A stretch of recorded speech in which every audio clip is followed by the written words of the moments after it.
head of dance came in and gave a speech at orientation, and she said, if you don't have a burning passion and desire to dance every day, this course isn't for you. And I thought, oh crap.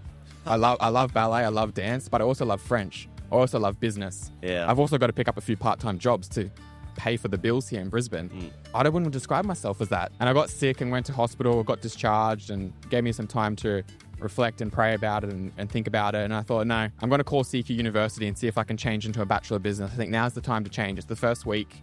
I love that. Called up CQ University and said, hey, I did the Start Uni Now program. I've got the direct entry into the Bachelor of Business. What's my options? They said, direct entry closed tomorrow. Put in your application. Next day, put in my application, had a meeting, head of dance said, look, I'm going to withdraw. I think this isn't for me. And went into the Bachelor of Business with CQ University. And here I am at the AIEC, working for the same institution, studied in a bunch of different countries, set up an NGO, done a lot of volunteering in the Pacific, Latin America, a bit in Europe, in Asia as well. Yeah, wow, what a journey thinking back on those kind of key decisions that I had to make as a teenager.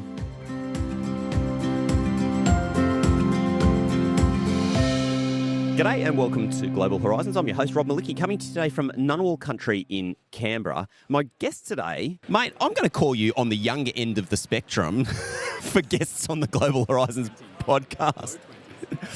Dominic McCarthy. In fact, you're not just Dominic McCarthy. You married a Brazilian, so you've now got a double-barrel name. Yeah, I changed my name to Dominic de Moura McCarthy. Love it. No particular reason. I fell in love with my wife's Brazilian culture. Visited there a few times throughout my studies and then got married and lived there for 9 or so months. Learnt Portuguese along the way. And yeah, decided to add her name into my name. We're the only ones in the world with this unique de Moura McCarthy name. Bit of a bureaucratic process. Anyone who's done name changes in Australia and also has lived overseas, it's not easy, but it was worth it. Yeah, I'm proud of my new surname. It doesn't take away anything from my maiden name and my heritage, but just reflects my love for the Brazilian culture and the Portuguese language. I love that. Dominic de Moura McCarthy. Welcome to Global Horizons. Thanks, Rob. And mate, the reason I wanted to get you on, you're such a go-getter. I first met you as part of the new Colombo Plan interactions. Yeah. And I've just marveled at how you've been involved in so many different things, and you just seem to make it look easy. So I was just like, Dom, you have to come and join me on the podcast to share your story. Yeah, it's been a long time in the running, and I think we first connected when I was going for the new Colombo Plan scholarship. Yeah. Which I was fortunate to receive in my first year of university studies. But my journey does go back earlier than that. And I guess a lot of people might know me from my crazy LinkedIn updates and all the different projects I work on outside of work, throughout my studies, all the different global experiences I had. But yeah, I've got a personal story behind it all. There's been a lot of interesting decisions along the way and a lot of incredible learnings and development that's happened. So let's go there. So has there been a sort of decision point at your life where, sliding doors where, you have to make a choice? Yeah, there's been a few of those. So I come from Mackay, so that's North Queensland. When I was growing up, I think the population was about 80,000. It's now about 120,000. A regional community, obviously growing up in the regions has its positives and benefits, and I think for me it had a lot of positives. But when I was in year 9 of high school, I really wanted to start learning French, and I did ballet for 15 years, from about the age of 6 to the age of 21. I wanted to learn French, had a bit of an interest from ballet, because in ballet all the terminology is in French. I always wanted to learn a second language, had a little bit of an interest there. But my school in Mackay, being a small high school, didn't offer languages. So I approached the school and they said, you can study the French language with the Brisbane School of Distance Education as a separate subject. And they let me study that subject throughout my year 9. I was doing year 9 with them, but I do one subject with the Brisbane School of Distance Education online. I think making that decision was, I've lived in New Caledonia, I've lived in France, I've become fluent in the French language. That was definitely a critical point in my early formative years. And then when I went into year 10, 11 and 12, I actually left the local high school and did all my senior school with the Brisbane School of Distance Education. And so we're talking, this was 2016 to 2018. This is well pre-COVID. And when I had to describe to people that I was studying senior school online and I was in year 12, I was the school captain and the chair of the SRC, people couldn't wrap their head around it back in, 2017, 2018. And so I had an early introduction to kind of the online learning environment. I had, people in my class who were in Peru. His parents were Australian missionaries. Had a friend here in Hong Kong. His parents were expats there. Had a friend who was a British Australian. His parents were traveling through Southeast Asia on a boat. And so doing school online from a regional location really, I think, developed my skills. I took on a lot of leadership projects in the school, even though it was an online school. And I think that's then reaped benefits throughout my early professional year and studying my degree online as well, and to be able to just adapt to how quickly the world's changing. And, COVID was a breeze. No, it wasn't a breeze, let's not say that, but it was easy because I was already studying online at the time. About ballet. So I started when I was 6 years old. My sister was doing dance. I wanted to try it out too. I wasn't forced or pushed by my parents. Tried it out. I guess liked it at times, didn't like it at other times, wanted to pull out. But my parents started to, invest their hard-earned money into my classes. And so I stuck with it. There's many times I wanted to drop out. And similarly, at the time when I started learning French, I was also starting to take on a lot of sport and starting to really get into cricket and interested in pursuing cricket. And I broke my arm playing touch football in Mackay. And I was meant to go to the Queensland Cricket Championships the next month and had to withdraw. I was really upset. But I found this other opportunity called the International Boys Ballet Summer School in Sydney. Oh, wow. It's kind of a unique program where they bring together boys who do ballet, a week of training in North Shore, Sydney. And so I applied for that. Didn't tell my mum, but applied for it, and then I got accepted. And after that experience, I was like, I really love this ballet. It's really challenging for me. It's not something that came naturally for me with my physique and with my, being the only boy my age in my town. There's a lot of challenges. The cost of doing ballet is incredibly high. My parents didn't have the financial means. So I took on additional jobs when I was studying and started my own cleaning business in high school to help pay for it. But I think really the age of, 14, really pursuing the French and pursuing the ballet and studying a school online was a huge step forward in shaping my future. I want to jump in there, mate, because this is something that I marvel at the way you do things. Where does that? It's the courage, like not just the courage, but the proactivity, just to be like, okay, I'm going to go do this, because like you've just applied for stuff. You've created the Pacific Australia Youth Association. Like, you're just a doer. Yeah. Where does that come from? My parents always had a very strong work ethic. I'm the third of 4 children. Growing up, they didn't have a lot of resources and had a lot of faith. So I think those early days taught me a lot. My dad was a bus driver and then a rubbish truck driver for his whole career. And, he just put in a hard day of work every day and came home each night. And my mum was a stay-at-home mum and had some health challenges. And so I supported her with her health challenges as well when I was in school and was caring for her. So I think those, growing up in a big family in a regional location, having a lot of faith, just really drilled into me a spirit of excellence. Everything I like to do with excellence. Yeah, you do, man. I like to do the best I can. I feel like that's an obligation with the skills I've been given and the skills I've been training. So it's kind of like an obligation to give back to my community where I come from and honour my parents for the hard work that they sacrifice. Yeah, amazing. No, it's just a great attitude. I remember when we first connected, I can't remember, it was via Facebook, I think, and you'd sent me a message because I was heavily involved in NCP at the time. Yeah, it would have been 2019 when I was in first year uni. Yeah. And I think you just sent me a message saying, look, I think you'd already won the scholarship at that point, and we were going down there for like the awards. Yeah, possibly. Ceremony, I think that's what it was. And you were just like, look, I just want to connect. Yeah. And, I think you'd seen some of the videos and content that I created at the time. Oh, I really love your stuff and love just kind of connect and what have you. And we sort of got together and like had a really great conversation. But, I think I was just like, oh, wow, like that hadn't really happened before at that point, that people, would just reach out and do that. So where's your kind of inspiration just to come from to go and do that, just to connect with people? Are you just an extrovert that loves people? I'm not overly extroverted. I'm probably more introverted, but I've developed this skill working. And I think doing the last 3 years of my schooling online, the school was great. They had 4,000 students, but they didn't have a lot in the sense of leadership programs. And so I really helped establish the Student Representative Council, because I wanted to, develop myself as much as possible and get as much out of the experience of studying with this online school that I really loved and became a huge advocate for.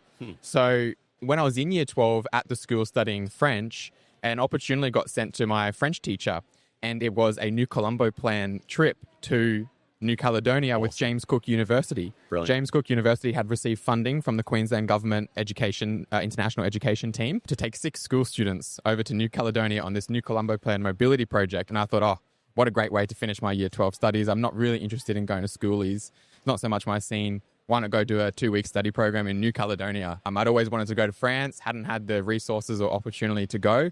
So, 2-hour flight from Brisbane, first overseas trip. Had to get my passport and got selected as one of the 6 senior school students to go to New Caledonia. At that point, I was really, had been pursuing the ballet and had developed a really interest in, I would say business at that point. I was very interested in business. I was studying business at school. I was running a cleaning business in Mackay to help pay for my ballet training and the different workshops I would go to, and also some of the school leadership trips I would take. And then I discovered about the new Colombo Plan, and I actually, at that point, had just done an audition to go to QUT to study a Bachelor of Fine Arts, majoring in dance performance. So a dance intensive course, a unique program that's only run there and I think at the VCA in Melbourne. And I was accepted and got a Vice Chancellor's scholarship. So I thought, okay, this is it. I'm going down the ballet route. But throughout those last 2 years, I had also done the Start Uni Now program at CQ University, 2 subjects from the Bachelor of Business, because I thought, okay, if the ballet doesn't work out, where do I go? I've got a business backup and I've got direct entry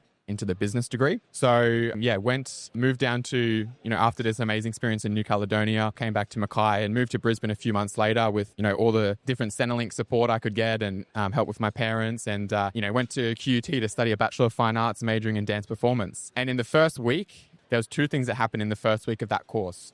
The head of dance came in and gave a speech at orientation, and she said, if you don't have a burning passion and desire to dance every day, this course isn't for you. And I thought, oh crap.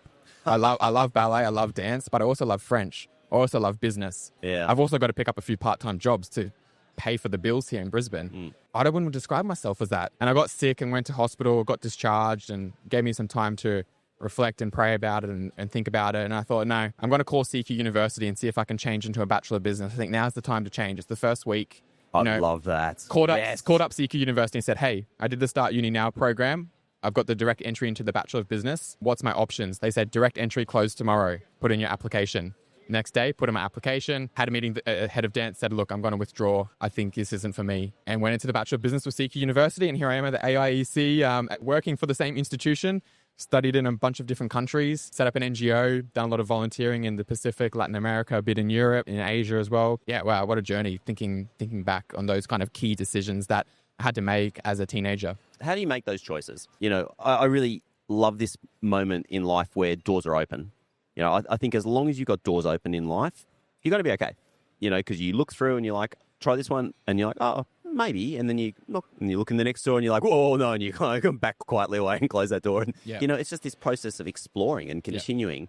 But at some point, you've got to make the call. Yeah. And you've got to say that I'm going for this now. Yeah.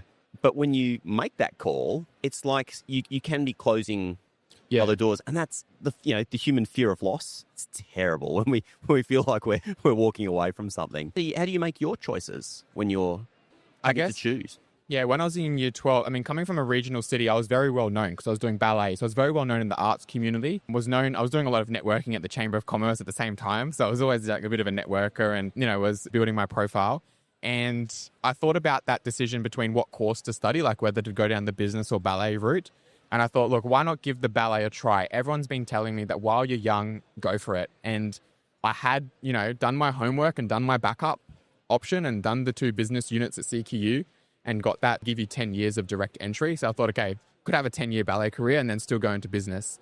Because at that point, I was really interested in actually working in the business side of ballet companies. The management side, because ballet companies are huge organizations like Queensland Ballet, Australian Ballet, West Australian Ballet, our 3 big Australian ballet companies. They have huge teams, marketing teams, management teams, strategic teams. That. And I thought, okay, there could be a real big career afterwards working in this sector. And that's kind of how I helped make my decision, is kind of linking the 2 interests. Similarly, a lot of opportunities have come up along the way, and I've been definitely someone to say yes to opportunities. And now there's even interesting opportunities I've been given where I've said no to. And those decisions could change, your career trajectory. Even just finishing uni and applying for different jobs. I got a job at my university and decided to accept it because I had this very interesting background studying in different countries and learning French and learning Portuguese and setting up an NGO. And I didn't really, and still to this day, I don't really know where to go in the future. I think you just got to say yes to something, and then that will build into another thing. A lot of people fall into the international education sector by chance or not necessarily thinking that they'll go into a career in this area. At the end of the day, you've just got to, as you said, you just got to make a decision. Think about it, reflect about it, do the maths, be as rational as you can, but you've got to trust yourself, trust your instincts. observe that you do really well is around personal brand. And this might be a little bit of a sidebar for some listeners, because some people might not be interested in this, but I secretly think that a lot of people are really interested in, like, how do I get myself to be more visible? How do I get noticed more? And that's something that I think you do really well. Not in a kind of braggy, show pony kind of way, because I think that's what stops people from, like, oh, I'm going to post more on LinkedIn, or I'm going to get more involved. Like, oh, but I don't want to be the center of attention. That's fine. But I think you do this really well. So let's talk about, like, the personal branding side of things. How do you think about that? And, like, let's be tactical. Like, how do you do it? Well, for me, it actually came back to when I was doing ballet again in high school. I feel like I've gone back to this a lot, and it's not something that I talk about a lot these days, my time in ballet. But what happened is I had to start to do a lot more ballet training, and I was the only male my age in Mackay. I had to do a specific male syllabus, so it was different to the females. So I had to start to pay for a lot of private lessons. I was like, my parents can't afford it. Okay, I've got working in 2 cafes. I've got a little cleaning business. I'm doing cleaning people's houses in between my online schooling and ballet classes. I need to look for sponsorship. So I set up a sponsorship pack. I set up a website. I set up a Instagram and Facebook, and just started posting about the different ballet workshops. I'd always get a photo of the teacher. I would always post about the different awards I would get, try to get known in the community. And so it came from more of a necessity at the time. And I learned how to use, different website platforms at the time. I think it was Canva back then as well. I was starting to use Canva in the early days, 10 years ago. Started to develop the skill out of necessity. Jumped on LinkedIn when I was probably about 15 and set up my profile. Started networking at the Chamber of Commerce events and sharing what I was doing. So I just developed the skill out of necessity. I needed funds to pay for things. I wasn't actually that successful in getting a lot of sponsorship, but I learned about how to tell a story. I learned about how to share my vision and how to align that with local stakeholders. And in the end of the day, even if I didn't get a lot of financial support, I got a community around me. And that's the really, really nice part about it all. When you build the brand, you don't just build up your profile and your reputation, but you also build people around you who are there to support you, who can mentor you, who can counsel you, who you can talk to about these big decisions in life. And that's really the most valuable part, I think, rather than any monetary or, award you receive. That's so true. It's like beginning with the end in mind, isn't it? As Stephen Covey said, like thinking about, what am I doing this for? I think maybe that's actually what holds people back, is they think it's just about, becoming more visible. That's an ego-driven decision.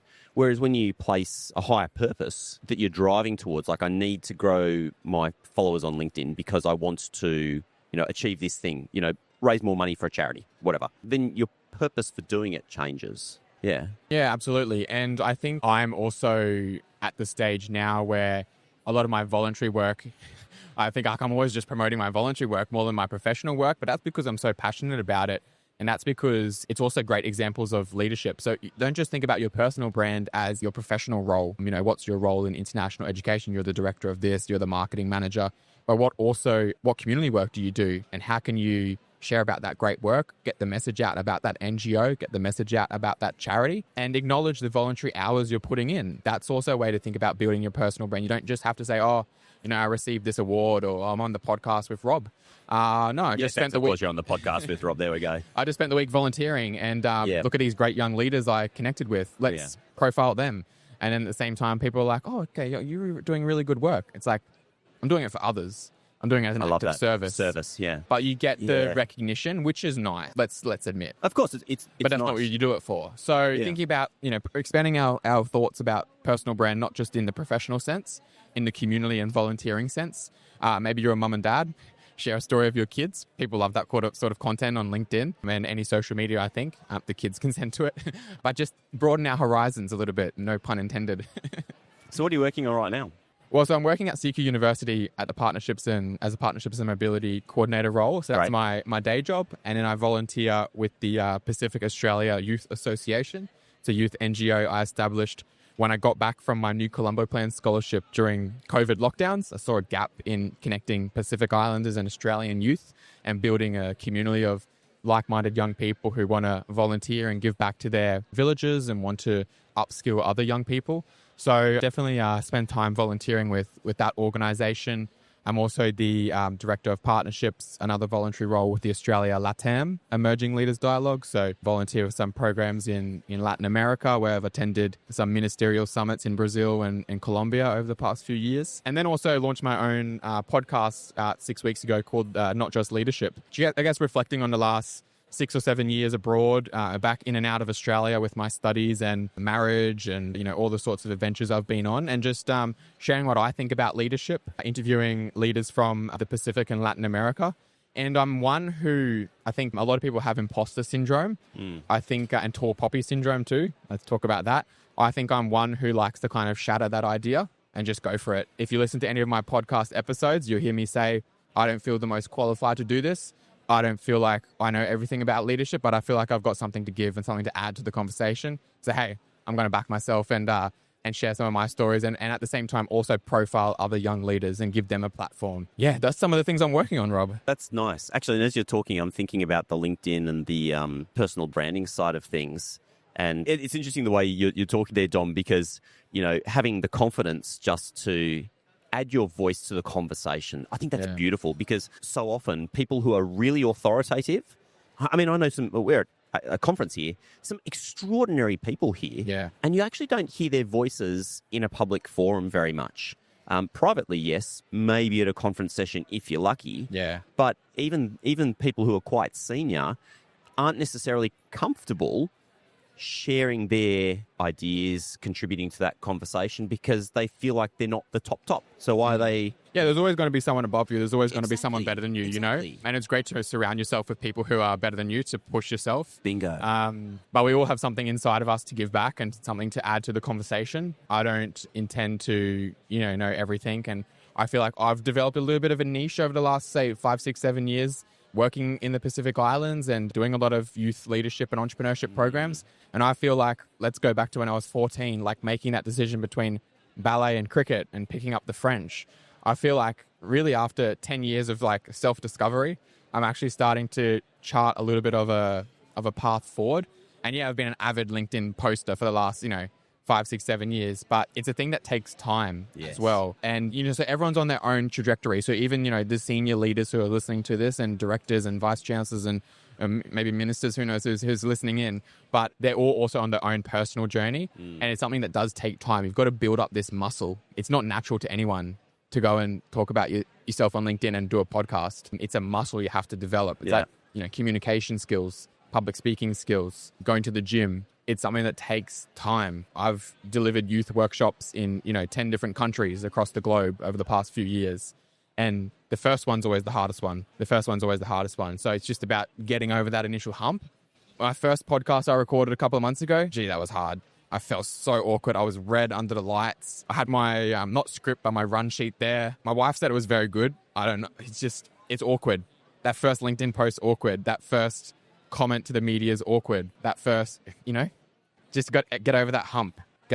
Yeah. I agree with that. And to me, I think there's always that tiny percentage of people, no matter what field you're in, who just make it look easy. So whether it's commenting on LinkedIn or, being on LinkedIn, or whether it's presenting at a conference or just in work in general, like other people, they just make it look easy. But they are the 1%, or the 2%. The end of that bell curve. Yeah, and you probably, we only see their highlights. We only see the highlights. LinkedIn's everyone's highlights. Instagram's everyone's highlights. So even those people, they have a lot of challenges as well that they're not probably showing. And so I'd love to share that shit. Rob's the probably most authentic one. Yeah, I'm just like crying. I cry. Like I completely botch stuff. Like I'm totally because they make the best story. They love it. They love it because it's so. I've got to work on that side of my marketing and personal brand now. I'm very much like, I went to this event, and so, but you've developed the muscle. You've been posting about that for a number of years. Yeah, but I'll tell you what it is, Dom. Is I stopped thinking about, like you've said, I stopped thinking about it being about me and about LinkedIn being about achievements.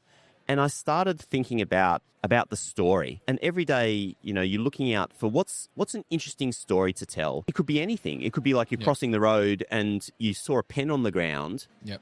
And that pen suddenly reminded you, it was the same brand as the pen that used to sit on your teacher's table. It was the best teacher. I'm just making this up. But it was the best teacher who changed your life. Yep. And suddenly you've got this moment, which is just crossing the street.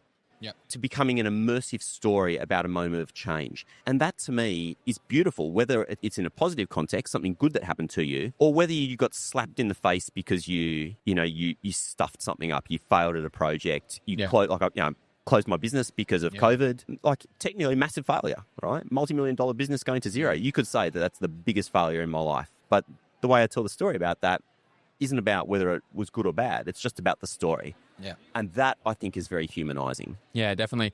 I can think about a time when I was back on the New Colombo Plan in 2022, once the borders had back open, and in New Caledonia, I booked a weekend trip to the island of Live Food. It's in the southern island chain called the Loyalty Islands.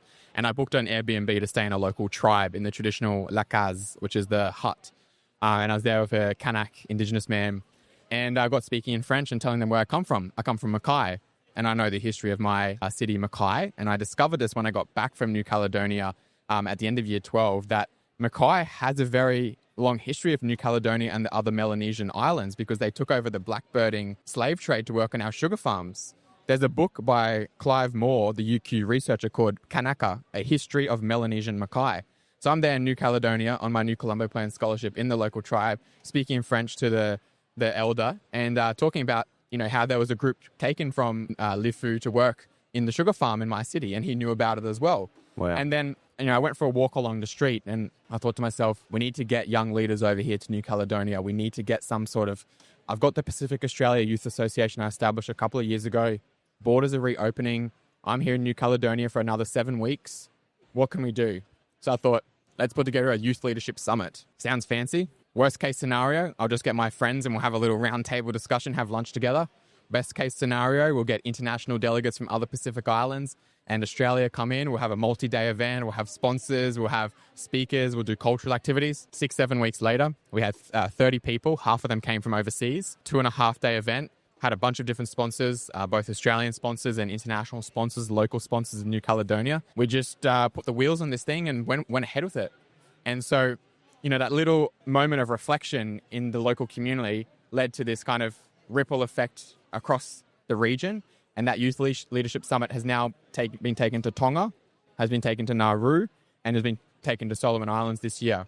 So it's just that one moment of reflection where I'm like, we've got to do something. And I did it. And 6 or 7 weeks later, we had 30 people together. So you've got those stories that you can share with other people, learn about their story, and then in return, it promotes this kind of critical self-reflection. You're like, okay, this is amazing. How do I go share this with other people? What can I do?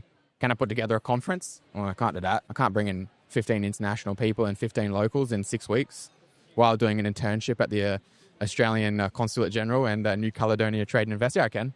Why not? Who said you can't? And break the rules. And we broke the rules. When have you failed? There's been a lot of failures. Give me a faceplant. Not something I think about a lot. I'm quite optimistic. Ooh, failure. When I was back on the New Colombo Plan in 2022, I went back to the University of New Caledonia to study my business subjects on exchange. And I don't know if this is a failure, but after 5 weeks, I still wasn't enrolled in any subjects. And being the Pacific, combined with French bureaucracy, things go at its own pace. And I had an exam that week, and I'm like, what am I doing? I'm right at the end of my course. I've already been here 2 times. Not that I know everything, but I feel like I want more. I got permission at that time. The New Colombo Plan were quite flexible, and I ended up withdrawing from the subjects there and actually just going into an internship at New Caledonia Trade and Invest and the Australian Consulate General. And I felt like a little bit of a failure because I felt like I didn't see the end of my studies at the University of New Caledonia. I went there in early 2020 and I did, intensive French course, and then I did 1 month of my semester, and then I got expatriated back to Australia. And then I finally was back here 2.5 years, 2.25 years later, and I'm like, this is my chance. This is my New Colombo Plan. This is what I've been working for the last 4 years. And then I ended up withdrawing. I felt a little bit upset with myself. I thought, then I could see the upside about it, I thought I'm better to get experience doing internships. The education system there's interesting. It's that kind of French style where you just sit in the classroom all day, every day. It's very different to the Australian university experience. And it was my first time doing tertiary education in person because I've been studying my degree online. But I did feel like a little bit of a failure. I feel like I wasn't doing justice to myself. Might sound, peculiar or small to people, but this is a country I'd already visited twice. I had learnt the language. I had started blogging a lot during COVID on the history of this country, thanks to Rob pushing me when we caught up in Mackay. Did I? And so, it just felt like there's unfinished business there. But I guess delivering that youth leadership summit a few months later, that was a real high note to end my time in New Caledonia. And then I moved to Brazil and got married, finished off my studies. And yeah, I think it was just an interesting time, when you feel like you've worked really hard for that scholarship and you're there in country. But life's life. Like, things happen, internships come up, you meet new people, things change. And so you just got to be flexible and go with it. And so I'm going to explain something to listeners here, maybe to you too, mate, about what I wanted to do there. Because as I'm listening to you and you're talking and I'm processing how you're approaching things, I'm very interested in process. Yep. And I'm thinking, man, you're always on the move. Like, you're building the next thing, you're relentless. I'm just like, okay, but why? Like, surely you face setbacks just like everyone, but it just seems like you don't pause to reflect on it. And that's why I wanted to pack that, because clearly, like, I can see you go, oh, wow, shit, I haven't even really thought about that. Yeah. And, like, it's there. Like, when I pushed you a little bit on it, you reflect on it, you're like, yeah, it's there. I guess so. But I can also see that you're not sitting there dwelling on it. Like, you're just ready to move on. Yeah. And I'm just curious as to where that came from. Is that the adversity that you had, that you saw with your parents and that you had to go through to fight and to work for what you've got and all that sort of stuff? Yeah. Is that what built that muscle for you? I think it did. I think having faith as well. So I do have a, religious belief, believe in God. And that really is probably my number one driver at the end of the day. So as I said, I believe in doing everything with a spirit of excellence and giving back to my community. And I would link that back to my faith in God and it's not something I really talk about publicly because it's something I practice privately, but I try to live it out with my public actions. And so people often ask me, like, what drives you? What motivates you? There's the personal adversity growing up. My parents did everything to give to me. And there's also, this sense of service. I guess I link it back to my faith, probably. I think that's where I get this drive from. And that's really how I describe it, because sometimes I'm even scratching my head and I'm like, I'm doing too many things. And sometimes I do have to peel back and let go of things. But I'm like, I guess it comes from that, personal faith. And that gives me a confidence in the things I do. It's sometimes hard to explain. And that's my definition. Might be rational, might be irrational, but that's what I would link it to. Yeah, thanks for being open to sharing that, mate. Because I think a lot of people, when they listen to something like this and they read articles, same thing, it goes to that sort of personal branding. You see people who are doing super things and you think it's all easy and you might not understand why somebody is built that way and what are the drivers, and they don't see it in themselves. So I really like to unpack that so people can see if that's something that aligns with them and understand. And like to talk to faith, right? You can have faith in other things other than religion that can be, extremely motivating and driving. Yeah. So I'm just thinking that, putting a few different threads together, that whether it's faith in a God that drives you in a really strong way, or faith in a mission. Yeah. Like, I want to do the right thing by humanity and solve child hunger. I don't know. Yeah. Something definitely that is beyond you, bigger than you. I've traveled to a lot of different Pacific islands, and when you go to the Pacific, they also share very strong faith as well, which is something that I connect with them on. But they also have very high youth populations. Often 60 to 70% of the population is under 35 years of age, and have very high rates of unemployment. And that's kind of some of the things we're trying to address with the Pacific Australia Youth Association. We're not just kind of an elite leadership program.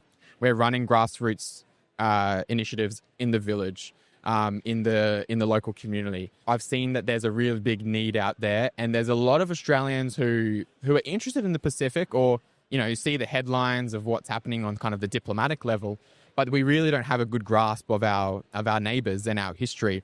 And there's that history with my local town that I didn't know about until I went over to New Caledonia. I wanted to learn French. I was like, okay, this kind of opportunity fell into my lap. I'll go to a French-speaking island. I'll spend my schoolies there. But little did I know that was like the start of this huge pivotal moment in my career. I've spent a lot of time researching New Caledonia. I've been there about 5 or 6 times now. I've gone to the other French Pacific islands, so French Polynesia, Tahiti, gone there twice and run youth programs. And I've gone to the other French territory, Wallis and Futuna, and I've run 2 programs there. I've gone there twice as well. So I've definitely seen that need in our own brothers and sisters in the Pacific, and trying to address it in my little way. So, address the unemployment through more entrepreneurship programs, youth-to-youth mentoring, storytelling, promoting their stories. And so it's a step-by-step process. And I should take more time for self-reflection. It's probably something we should all do. I'm probably not alone here in sharing this, but just smell the flowers, smell the roses, It's not in your take it nature. all in, You're a and doer. then go again. There you go again, exactly. They brief for 15 seconds and then proceed. Yeah. Do you still dance? I haven't done a ballet class. I'm 24 now. Probably haven't done a ballet class since I was 22. I did become a qualified ballet teacher, and I did pursue a bit of the teaching. At one point, I wanted to be like an adjudicator and an examiner because I kind of gave up the professional side of things, and I thought, okay, why not adjudicate? You get to travel for a living, you get to practice your languages, but then I guess life happened, and I developed this passion for youth diplomacy, youth leadership, youth entrepreneurship. I traveled to the Pacific, traveled to Latin America. Lived in France working as an English teacher, volunteered in Portugal, did a study program in Vietnam, went to conferences in Brazil, New Zealand. And so, sometimes you just got to let go of things. I haven't done a class in well over 2 years now. Haven't been to a performance. Haven't listened to classical music. Do you miss it? I wouldn't say I miss it. No. Interestingly enough.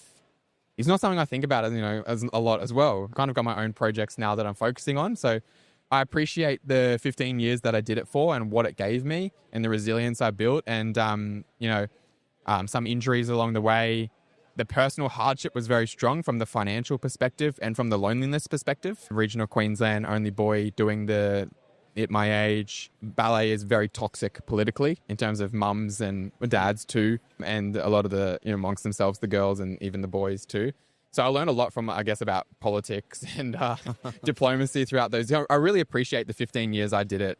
And I wouldn't necessarily say I miss it, but it's always very fond memories. And it's nice to just reflect on it a little bit because it's been a while since I've done that. So, yeah, I don't miss it. But, yeah, wow, beautiful, beautiful time. I did a performance with Queensland Ballet when I was 14 years old. They toured Mackay. I was young France. I think it was Capella, the ballet. So I had some wonderful experiences. Met Lee Shuang Sing a few times, the former artistic director of Queensland Ballet. Met some amazing people and respect the industry because it's hardcore. And then when I was living in France a few years ago, working as a English teacher, I was on the border of Switzerland. A local guy from my ballet school who's built an international career as a ballet dancer was at St. Gall in the north of Switzerland. So I messaged him and he had a performance on that weekend as I took the train up from Geneva and went and visited him. So you get those funny connections along the way where that was probably the last time I've watched a ballet performance was up there in St. Gall in the north of Switzerland. But even when I was on the new Colombo Plan, I did classes. That was probably the last class I've done, end of 2022 at l'Académie de Danse Pas à Pas at Numia. That was the last class I think I've done. So, a nice way to wrap up the new Colombo Plan in the end of 2022. So there's always a connection somewhere. And it's nice to share it with people because it's a really unique part of my story. And it always is a good conversation starter or a good way to get your foot in the door. If you can open your cover letter with 15 years as a ballet. But yeah, no, it's an interesting thing. Everyone's got their little interesting quirk that they can, share a story about. So go own that. Yeah, go own it. I should share about it more. Hey. Absolutely, mate. Hey, look, Dom, this has been a great conversation. Thank you so much for joining me on Global Horizons. And I'm just gonna footnote this because as somebody who's in the industry, but a young person who's just building, continuing to build your impact here, I've no doubt that we're going to have another conversation like this in 5 years' time, and you will have done many more awesome things in the interim. So I'm looking forward to that next conversation. Thanks for joining me. Yeah, thanks, Rob. Thanks so much for the opportunity. And we'd just like to encourage the audience out there that, you can apply your international education experience in voluntary roles as well, as I've seen with the work I've done in the Pacific Islands. So just think a little bit outside the box about how you could use your skills in the community. And then that all ties into the personal brand. So, this is a very last minute podcast. I feel like I've told a lot of things and tried to cover a lot of ground, but it's good to kind of pull apart the journey, and I appreciate the opportunity to share. I thank people for their time. I value their time. So thanks to all the listeners. Thanks a lot, Dom. If you've enjoyed this episode of the Global Horizons podcast, consider subscribing to our newsletter. Search for Global Horizons podcast and then just pop in your email address, and that way you will never miss out on all of the critical international education news that you need to stay up to date with. This episode has been produced on Garigal land in Sydney. Our video and audio editor is Len Zamora, and I'm your host, Rob Malicki. Have an awesome day. See you in the next episode.